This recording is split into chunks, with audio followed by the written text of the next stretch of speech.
Because that means I can count it joy, David, when I meet trials of various kinds. Because I can know that the testing of my faith will produce endurance, which will produce a perfect and complete life. I can know every trial has been designed to give me life. Every piece of suffering, every humiliation I experience is meant to give me more life. Welcome to the Spoken Gospel Podcast. Spoken Gospel is a ministry that's dedicated to speaking the gospel out of every corner of Scripture. In Luke 24, Jesus told his disciples that every part of the Bible was about him. So each week, hosts David and Seth work through a passage of Scripture to see how it's all about Jesus and his good news. Let's jump in.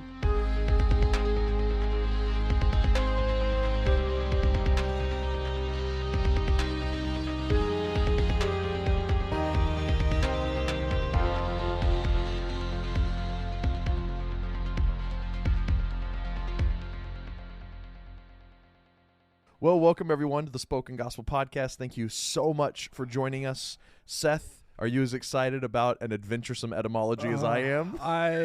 Through sighs and tears, I will listen to the adventuresome etymology that you're about to give us. We're in the book of James. Are we?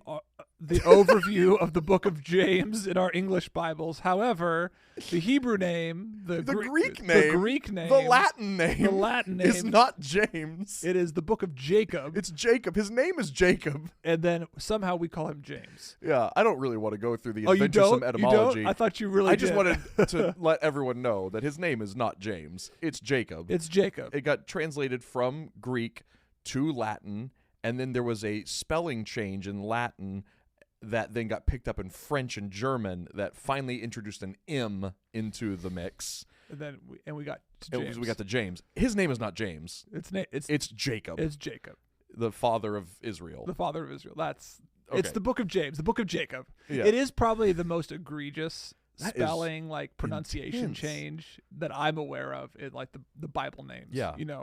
Anyway, so the book of James. The book of James Jacob. / Jacob Okay. is what we're talking about Right, today. which I think is really exciting. I love this book. Lots of people love this book. Martin Luther didn't like this book. He did not like this book. This is one of the few books that people throughout church history have tried to decanonize. That's crazy. Yeah, because of its And focus often- on good works. And the book that I most frequently hear as people's favorite book. Right, people do love the book of James. It's immensely practical. Yeah, that's what everyone says. It's Yeah. so practical. I finally know what the Bible's talking about. Right. It's Stop been showing called, favoritism. Right, yeah. Thank Thank you. Thank you Yeah. for speaking clearly for once. Same reason why people love Proverbs. Yes. It's been called the Proverbs of the New Testament. Yeah. And probably for good reason. And we'll get Yes. into that. But Yeah. first things first, what is the book of Jacob about? The book of Jacob. It's going to throw you off now, isn't it? I'm going to do it the whole podcast, though. I believe that James understands. Who? Jacob. James understands. For the sake of clarity, Okay. we must decide. I just had to get the joke out. It could be James. It is James. Okay. It is Jacob, but we will say James All for the right. sake of clarity. Okay. James understands that Jesus is the smartest king that has ever lived. Okay.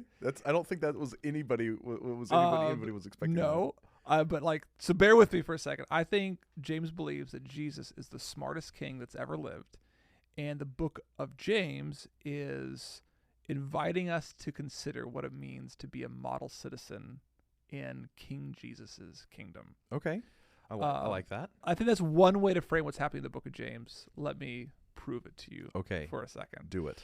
So one, James is also Jesus' brother, Yes. which is just a fun fact. Jesus had brothers. James was one of them. Yeah. And more fun fact, James called Jesus crazy at one point in his life. In Mark chapter 3, his family, as Jesus is preaching his wisdom, they call him crazy. Right. And they try to cart him away.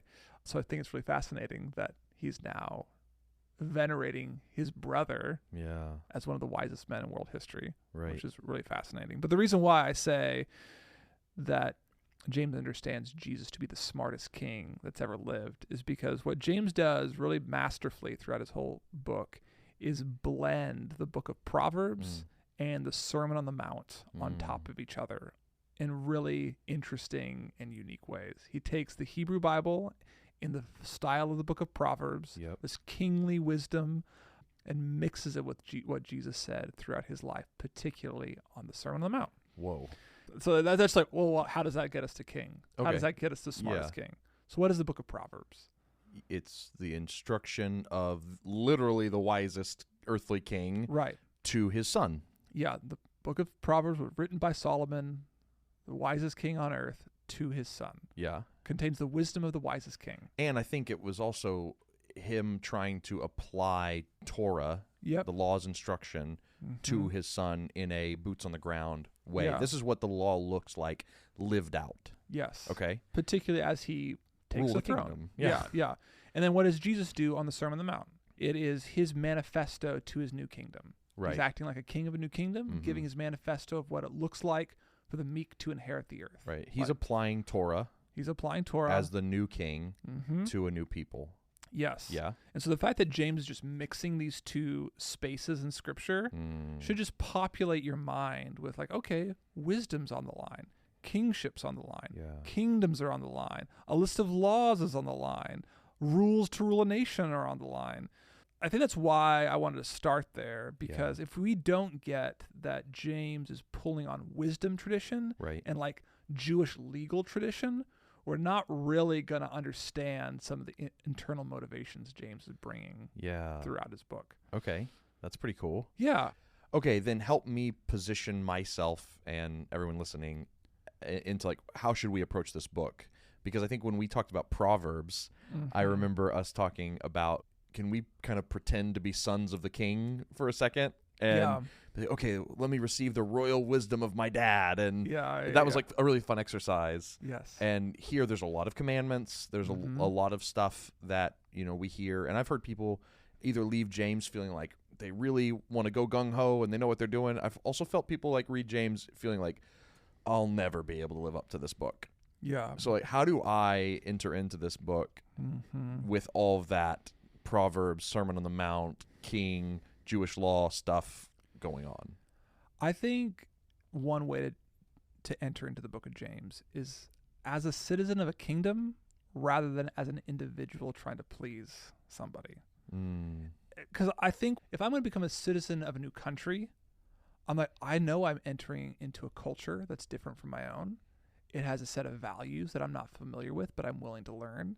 It has laws that I probably can intuit most of, but there's probably some ones I don't quite get yet that I'll need to be made aware of before I start driving on the road. And so like I come into a country I'm unfamiliar with a certain degree of humility. Like, okay, what's the values of the land? And what are the laws I need to know to live well within it? And so I think that may be a good place to start, because if we come in on a more individual level and say like, well, what is it commanding me to do? I'll either have one of those two responses. Let's get to work. Or, man, that's a lot to do. Right. But if we're like, no, we're being invited into the royal messianic wisdom of a wise ruler, the smartest king that's ever lived.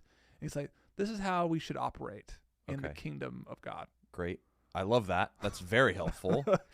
Second, James is trying to get me to understand who I am, a citizen of the kingdom. But then who is he trying to get me to see his brother as? Jesus. You said the smartest king who ever lived. Yes. So like, who should I have in mind as I'm thinking about Jesus when I read the book of James? It's just gonna keep just rolling. once in a while. Just once in a while. Well, I think we've already named wisdom. He's like pulling on the tradition of Proverbs, and then multiple times throughout the letter, he's going to just talk about the wisdom of God, the wisdom that's necessary to live our lives. So like, he wants us to see Jesus as a wise person. Okay. So step one. But he also wants us to see Jesus as a king who gives laws. He's going to call the greatest commandment that Jesus ever gave, love God and love neighbor. So like oh, that's a law. Right. And he's summarizing all of the Old Testament law and those two laws, the greatest commandment, love God and love neighbor. Yeah. What James says is happening in that moment is that Jesus is giving a royal law. Like in that moment, Jesus, as a king of a new country, is saying, this is the founding principle of mine. This is the new constitution of my new country. Ooh, yeah. Love God, love neighbor. And so he's inviting us to see Jesus as a king who institutes laws for the benefit of his kingdom. Okay. That's super cool. Yeah. I can't help but ask a leading question then. Then great. What does all that have to do with the opening verse of James? Great question. Leading the witness, Your Honor.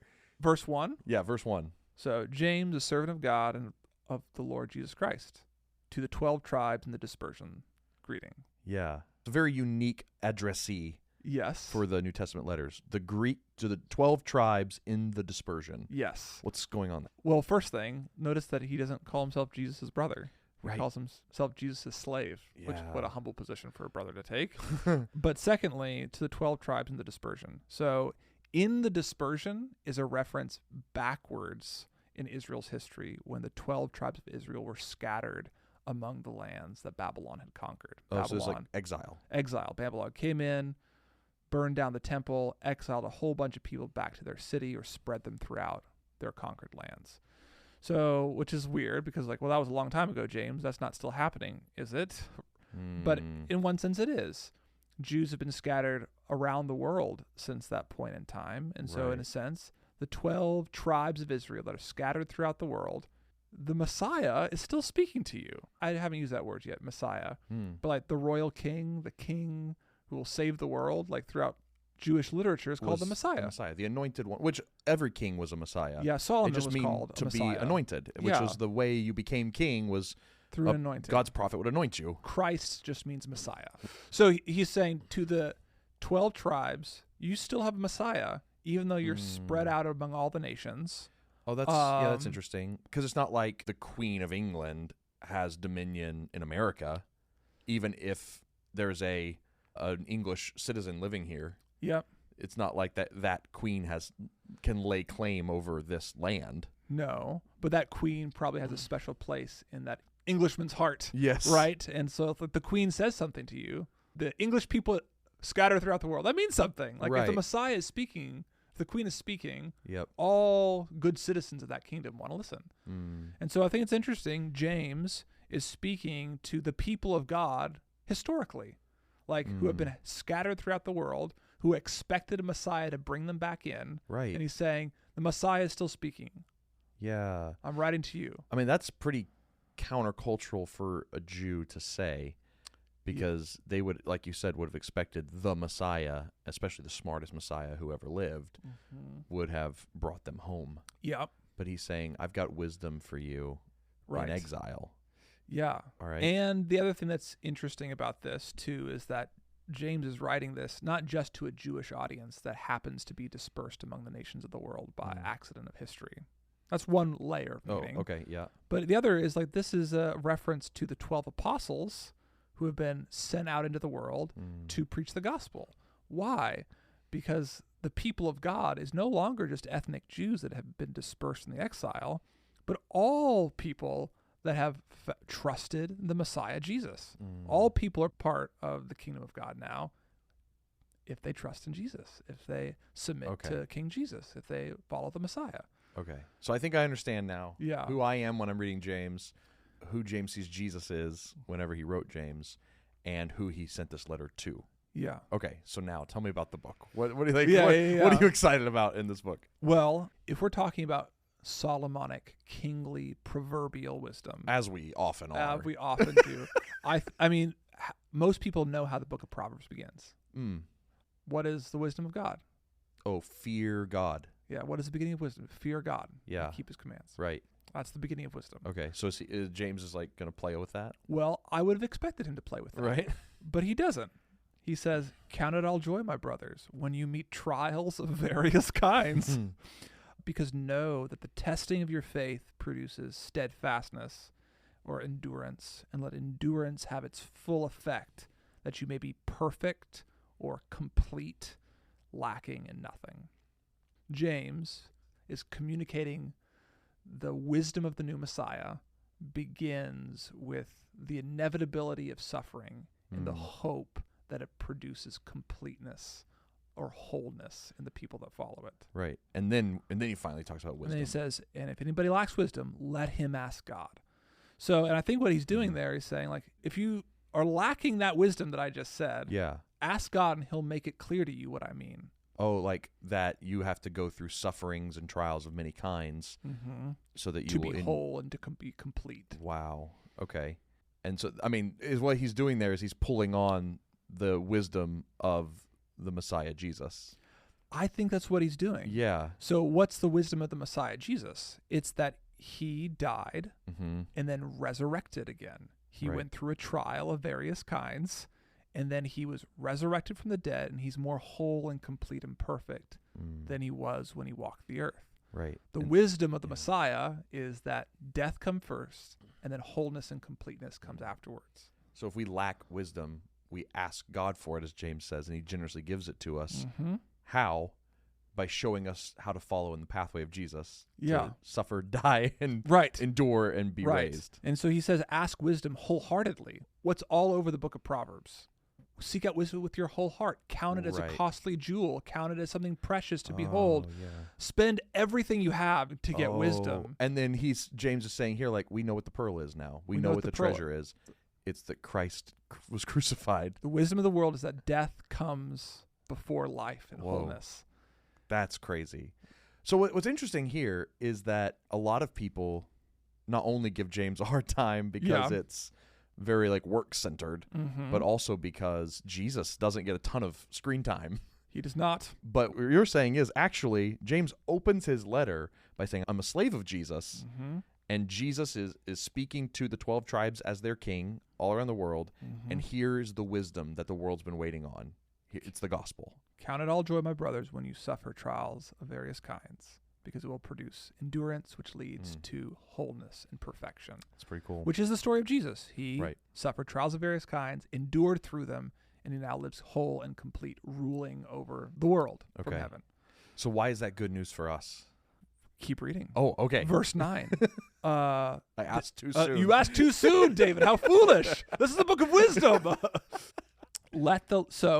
Knowing this, verse 9, let the lowly brother boast in his exaltation. So those who are poor, those who are humble, when they're risen up, rejoice. And likewise, the rich should rejoice in their humiliation, because like a flower in the field, they'll pass away. But blessed is the man who remains steadfast under trial, verse 12. When he has stood the test, he will receive a crown of life, which God has promised to those who love him. So he's like proving the same point again. He's proving the same point again. He's saying, okay, what's good news here? Well, the wisdom of Jesus is that death comes before life. Right. And that when we submit to that, we'll experience the same. So, humble people, when you're lifted up, praise. Because you're repeating the resurrection story in your own life. You've proved out the gospel story. And even the rich who are humiliated for a time, rejoice. You're living out the first part of the gospel story. Right. You're going down to the grave right now. But what does Jesus tell us? That on the other side of the grave is resurrection. If you endure through this humiliation, you will be raised up on the other side. You'll be given a crown of life if you endure the humiliation. Right. That makes sense. Okay. And he proves it through nature metaphors too. Where he's like, oh, the sun comes up and it scorches the grass. There's death first. Yes. In order for life to come later. And then and from the decay comes new life. Okay. And I don't know if we talked about this a ton in the book of Proverbs, but one way to think about wisdom is like working with the grain of the world, or working with the way that God has designed the world to work. Yeah.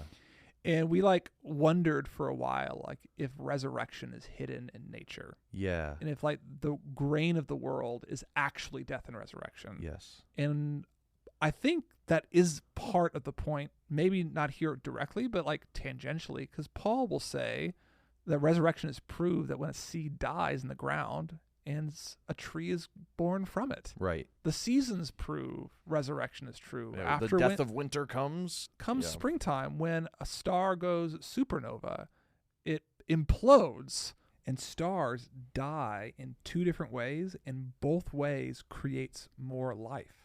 When a star explodes and goes supernova, their matter is distributed throughout the universe, and then they coalesce around more gravitational bodies and create new stars, or they implode and create black holes, which Stephen Hawking says are doorways to new universes, whole other planes of existence where there is life.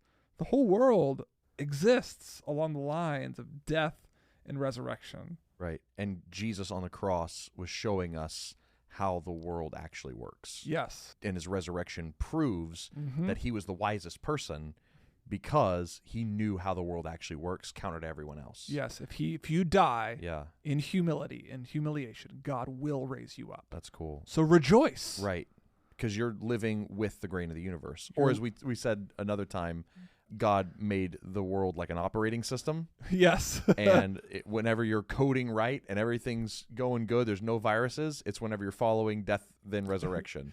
But whenever we try to get life before dying, when we try to be greedy or grab or be covetous or jealous, and we try to flip the equation, we become a virus, like a bug in the system. Yeah. We go against God's OS. Yeah, which is so I like it and don't like it at the same time. But I was like, wisdom as the OS of the universe does sound. Sounds like a youth pastor sermon. It sounds like a youth pastor sermon That's a why you little don't bit. like it. So why is that good news? Right. This back to my Seth. Why is that good news? Because that means I can count it joy, David, when I meet trials of various kinds. Because I can know that the testing of my faith will produce endurance, which will produce a perfect and complete life. I can know every trial has been designed to give me life.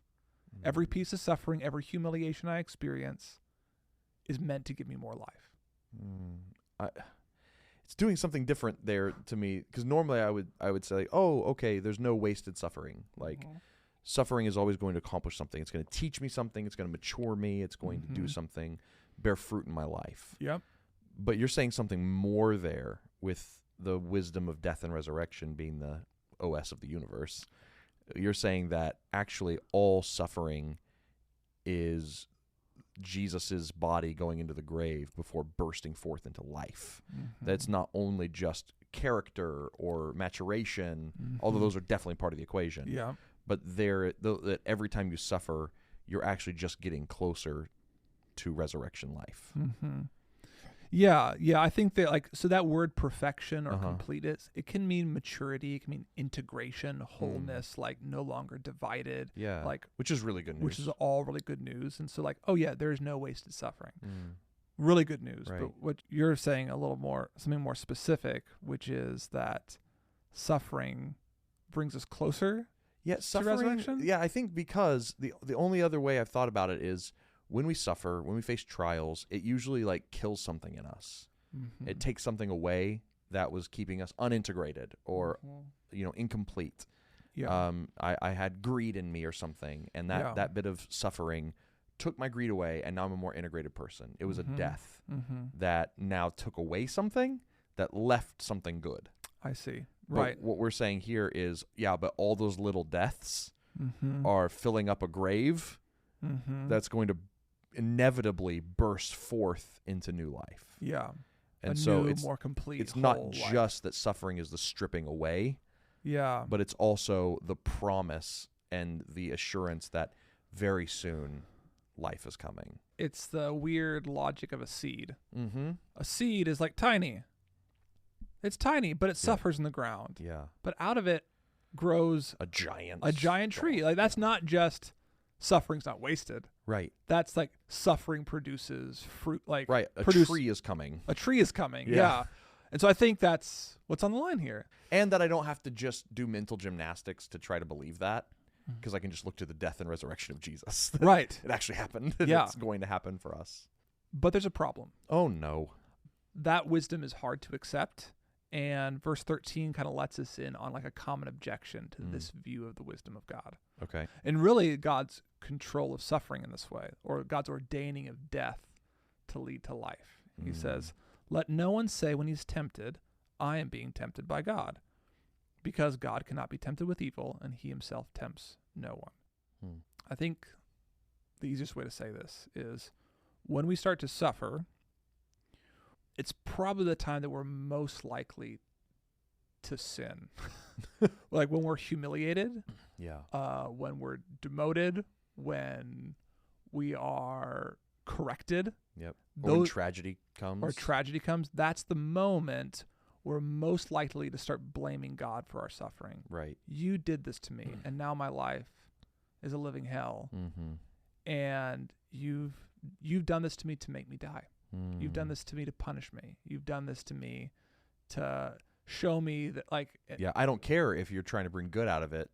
This is just wrong. Right. Right. And I think part of that is tempted isn't just the fact of suffering.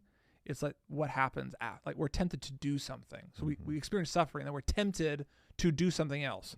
So we start drinking. Right. Our suffering causes us to drink. God tempted me to start drinking. Suffering happens. Humiliation happens. I numb out on Netflix. Right. Yeah. God tempted me to do this. Right. God's the one causing me all these unhealthy habits in my life. Because he's put me through this trial. Right. And then James's response to that is, no. God is too good of a God to tempt you with evil. He's given you a trial to give you life. That's the purpose of trials, is to give life. If you find yourself sinning in a particular moment, numbing out on Netflix, self-medicating with whatever, that's on you. He says it in here. Each person is tempted when they're lured by their own desires. You're only doing what you've always wanted to do. Right. All the trial did, all the suffering did was expose what you really wanted. Right. And then that gives birth to sin. And then when sin is fully formed, it brings forth death, which, by the way, is the opposite of resurrection.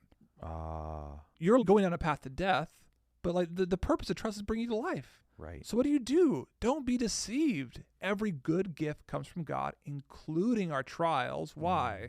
Because that's the way that you're supposed to push through those things to resurrection and new life. Interesting. That's the wisdom of Jesus.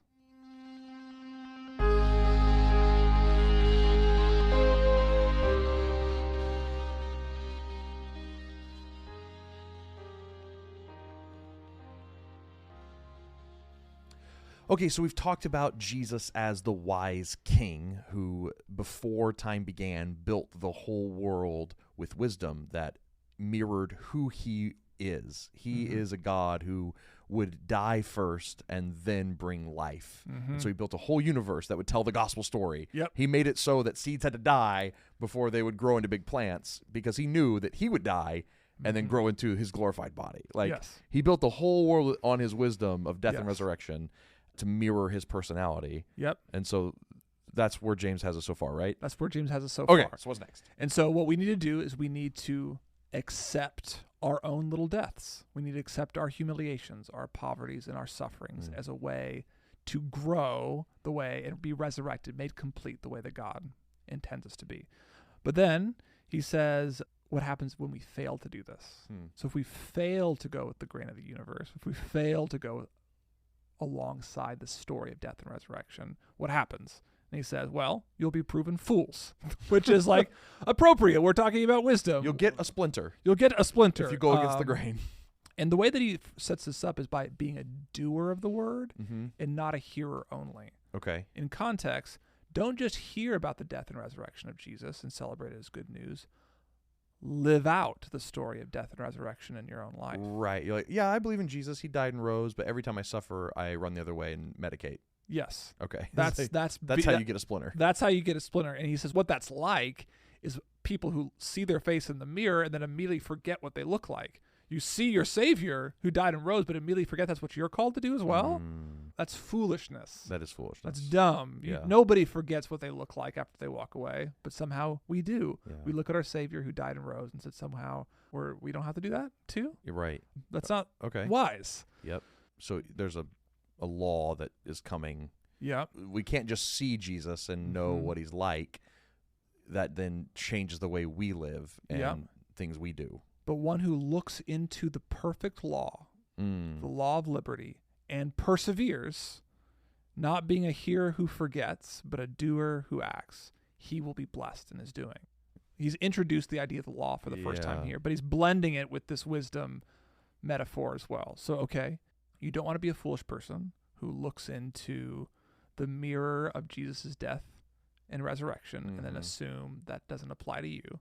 No, what you need to do is you need to look into the law of liberty, which is a mixing of metaphors. He's not just saying the law of liberty equals Jesus' death and resurrection. Okay. I think that is part of what he's saying, but like the law of liberty is also a code for the Hebrew Old Testament and the laws given in the rest of the Bible. It's also not even code. It's just like the law. The law, what it means. Yes. He's actually talking about the law of the law. Old Testament. But he calls it a law of liberty, right? Which is interesting. And he's marrying that with the idea of dying and resurrecting. Right. And so you're like, well, hold on, James. That's super confusing. It feels like we're mixing terms without like a solid basis for that. Right. And you're saying if I persevere in the law, I will be perfected and blessed? I thought you said that was happen when I die. Right. And I'm humiliated and then I'm risen. What's going on? Yeah. It's a good question. Okay. What is going on?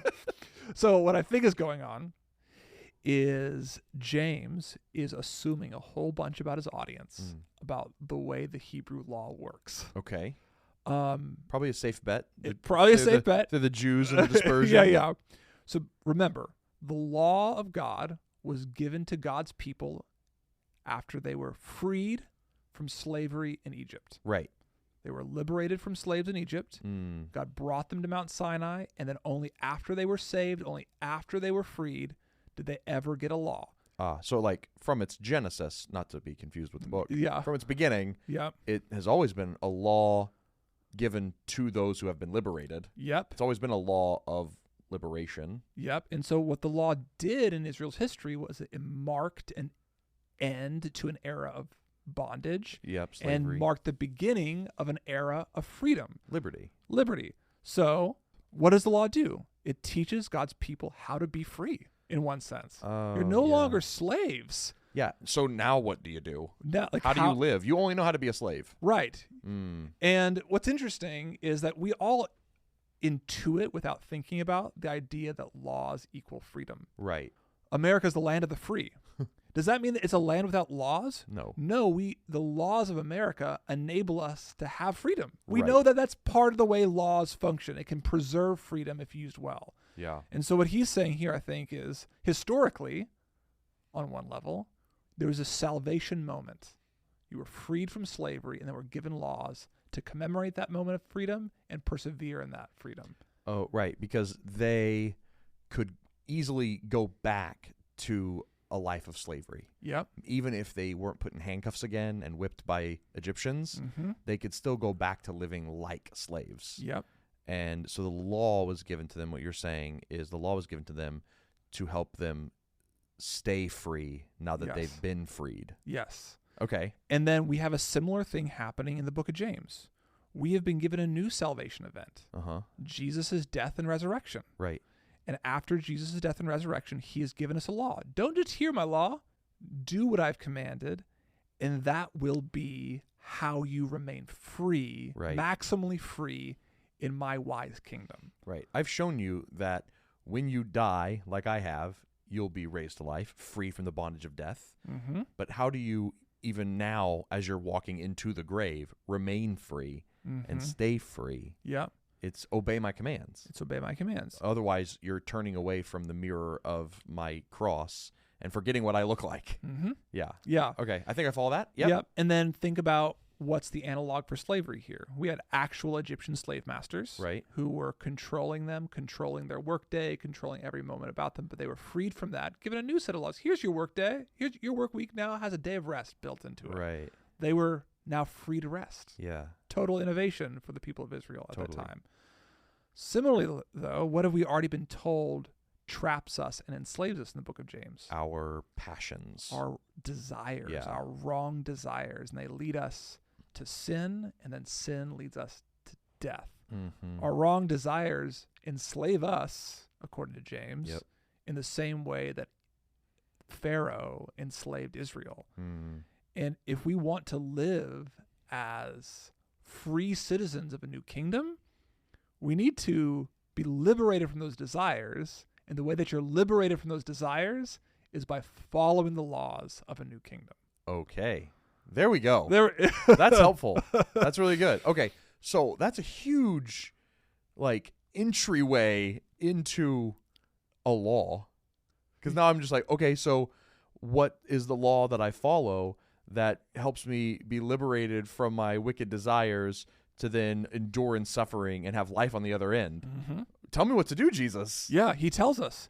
Verse 8, if you really fulfill the royal law, according to the scripture, you shall love your neighbor as yourself. And I think we set this up at the start of the episode, but this is the second half of Jesus' summary of the entire Hebrew Old Testament. Love God and love your neighbor, which was that summation of the law was given on Mount Sinai right after Israel was freed. So, and he's saying Jesus the Messiah has the same rule, the same royal law that gives freedom that God's people have always had. Love God, love your neighbor. That's how you are free from your desires. Yeah. Wow. That, I mean, but it's so true. I'm like trying to be like, that's too simple, but it's so true that if you love God and love your neighbor, there's no room for wicked desires anymore. Nope. Because it's just not. It's so, I mean, that's when you know something's really smart and really wise. Right. No wonder Jesus was the smartest king who ever lived. Yeah. That logic is just impossible to get away from. Yeah.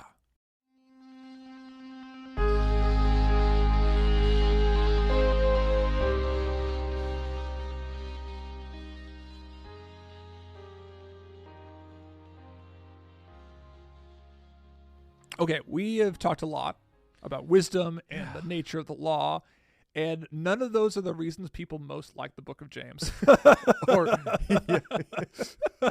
Wait, what's the reason most people come to the immense practicality of the book of James. I understand. So we've not talked about any of the dozens and dozens of things that James tells followers of the messianic wisdom of Jesus to do. Things like do not show partiality, control your tongue, take care of orphans and widows. The most famous passage maybe in James, like this is true religion, take care of orphans and widows in their distress.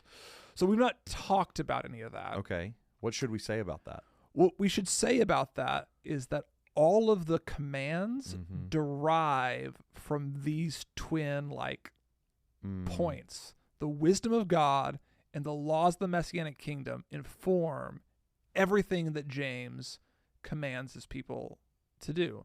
Right? Yeah, okay. Let me try it. Can I try it real quick? Yep. Okay. So if I'm going to not show partiality, so someone comes into our church, and let's say I'm a pastor. Yeah, and one's really rich and one's clearly poor. Right. One's really rich and one's really poor.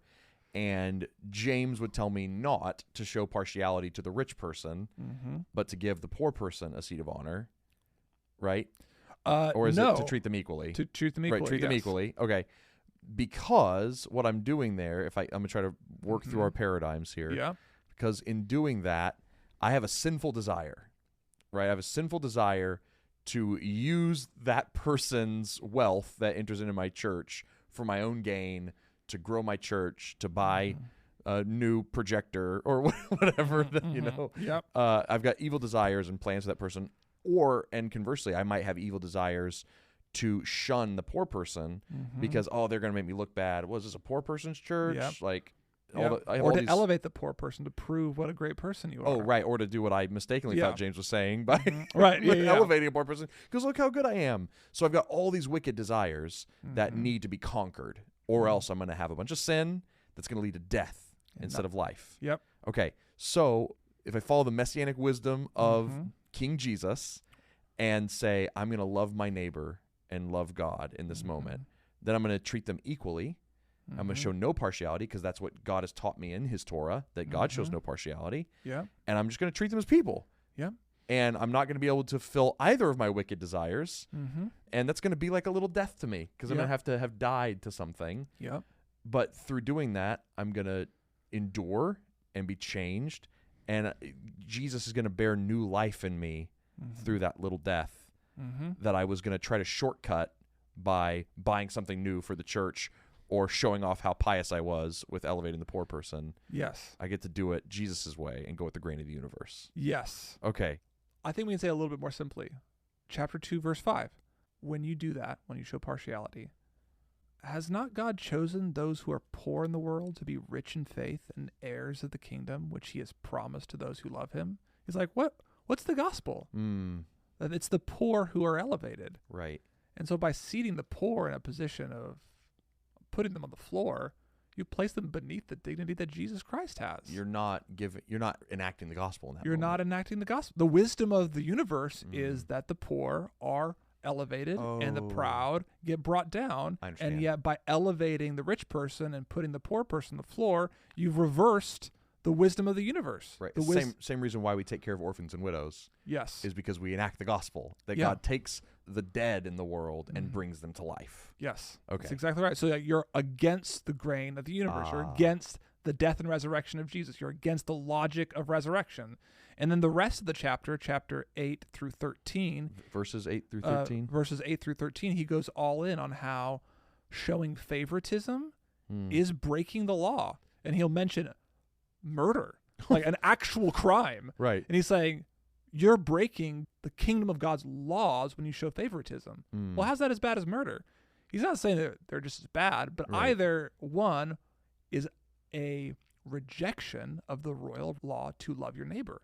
Doesn't matter how serious the crime is, you still got a criminal record. Right. You're still not going to get hired at McDonald's because you've got a criminal record. I mean, you got a felony. You have a felony on your ticket. It causes all kinds of problems. It causes all sorts of problems. Whether it was public urination or murder. It doesn't really matter. You're a lawbreaker. Right. And you've rejected the call to love your neighbor as yourself. And so you've broken the laws of God's kingdom. Don't do that. Because in trying to grab life for yourself, all you've gotten is death. You've gotten death sentence. Yes. Okay. Is he kind of intuiting that logic again and again with these different commands? I think so. Mostly implicitly, but also explicitly.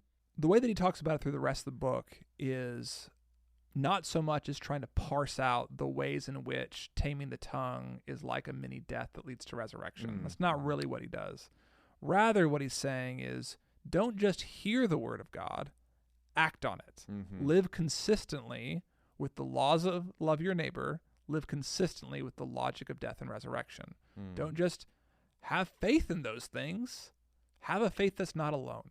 And then most of the book is saying, live consistently with what you believe about Jesus and the laws that he's commanded. Yeah. And that goes back, that idea of living consistently or with integrity or an integrated life between what you believe and how you act, goes back to the very first thing that James said, which was, if you endure trials, you will be made perfect and complete, whole, integrated. Yeah. The idea here is endure the trial, taming your tongue. Endure the trial of not engaging in the anti-wisdom of the world. Endure the trial of having a faith that's not alone. Endure the trial of caring for the destitute. And in so doing, you will do what you believe, and you'll be a whole person, completed in the logic of the death and resurrection of Jesus. Can you indulge me for Please. maybe a 2-minute tangent? A 2-minute tangent? Everyone's starting their timers right now to see if I make this. Go. Okay. Starting now. Okay. No, but as you were talking about consistent lifestyle, don't just be a hearer of the word, but be a doer of the word, being a consistent theme throughout James. I was thinking about all the other categories we have for this and why that would be such a hot topic for him. I was like, it kind of makes sense if his worldview is that there is a Proverbs-like king that made the world with wisdom, and he put a grain in the universe that showed who he was. And Jesus lived perfectly with that grain. Jesus was an integrated human, a complete human, right? Also completely God. Don't at me. Who lived also completely integrated with the world. There was no duplicitousness or discontinuity between the person of Jesus and the wisdom of God in the world. For us, we have duplicitousness and discontinuity in both. A lot of times we have divided natures, right? Where we feel like we want and know one thing is true, but end up doing something that is counter to that. That's right. And we know that oh, you know what? I bet if I cheat here, I'll get caught, but I'm going to try anyway. And we go against the grain of the universe. Yeah. And we live these double lives all the time. And James is like, there's wisdom for this, guys. Stop being duplicitous. Stop being discontinuous. And just live with the grain of the universe, both internally and externally. That's what Jesus did. And look, he's sitting at the right hand of God. He went with the grain of the universe, and it paid off in spades for him. Yeah. It just makes sense now why he's going all in on that. And another way to say it is to go back to the smartest king who's ever lived. These are the values of the kingdom. Yeah. Do you want to be a model citizen in this kingdom? A successful citizen in this kingdom? You can't do what you're doing. Yeah. Nobody else in the kingdom acts that way. Nobody else is going to shop at your store living that way. you're going to live a countercultural lifestyle if you believe one thing and do something else. Right. If you're going to talk out of both sides of your mouth, nobody else in God's kingdom talks like that. And you're going to feel severely out of place. Don't do that. Right. That's at odds with the wisdom of God's kingdom. And besides, more than just being unwise, you're just being a lawbreaker too. That's good. Okay, before I tee up the next episode with the big question of James, yes, let me ask one final question, which is, with everything in your head right now, why is James, in the topics we've talked about, why is it good news for us today? We already have one answer. Okay. That when we enter into humiliation and suffering, God has intended it for our life and growth and our completion. Right. Like, for a person who trusts the wisdom of the Messiah Jesus, suffering humiliation or just the hard work of bearing somebody else's burdens will always produce life. Good news. Yeah. Good news. Right. And when that's difficult, we have the good news that we have a king who answers our prayers. James chapter 1, verse 5. If any of you lacks wisdom, let him ask. And how does James end? Chapter 5. Is anyone among you suffering? Let him pray. Is anyone cheerful? Let him rejoice. If you're sick, pray. Like, it's like, what's really funny about that is he's saying, don't forget that the gospel still applies from God to you. Yeah. Is that you can be the orphan and the widow, and God loves to come die for you again. He loves to come to you and help you because he's still the same God who built the universe with the grain of compassion. He's not a disinterested king. He's not just setting up laws. He's not just a philosopher offering his wisdom on how the world should work. He's saying, are you struggling with those things? I'll meet you there. Yeah. I'll go down into the grave with you if that's what it takes. Yeah. In fact, it did. It did. but I'll do whatever you need me to do in order for you to live in this kingdom with me. The good news of James is, like, for those people who read the book of James and overwhelmed by its commands, right, Jesus will be with you. Right. Pray. He'll be next to you. He's not going to condemn you for failing to live up to the values of his wisdom. Yeah, it's so good. It's like if you feel like a poor widow or orphan after reading James, good. Because the whole point is that God is a God who cares for people like you. Yes. And he has set up an entire nation to care for you as well. Right. So that's what the church is there for. That's what the church is. We are this kingdom. That's a little too good. I love that. That's really good. Okay. So then, teaser for next week. We decided to do a 2-part introduction to the book of James because there's a whole other topic connected to the idea of not just hearing something but doing it. But faith alone does not save. Right. James goes all in on this idea that faith alone can't save you, but also your works save you. Yes. And this has created a firestorm of controversy for 2 centuries. Two? Just 2? 2 millennia. 2? I got the wrong thing. 2 millennia.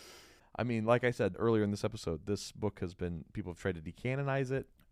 Because what James says, that idea of living consistently with what you believe about Jesus the Messiah and then acting on it, that itself, those 2 things together are what save you. Right. And he goes all in and says faith alone does not save. Right. Like, and we're like, wait, hold on. Wait. Faith alone does save. And people have wanted to take James out of the Bible for this reason. Yes. So we're gonna talk next week about why this is true, why it doesn't contradict faith alone saves, and why it's really good news that faith and works save. Yeah. So it's why, more specifically, why it's good news that you are not saved by faith alone. Yeah. Which sounds crazy. I'm so excited. We're just letting it dangle there. But I'm not going to bite yet. So, all right. Thank you guys for joining us, and we'll see you next week.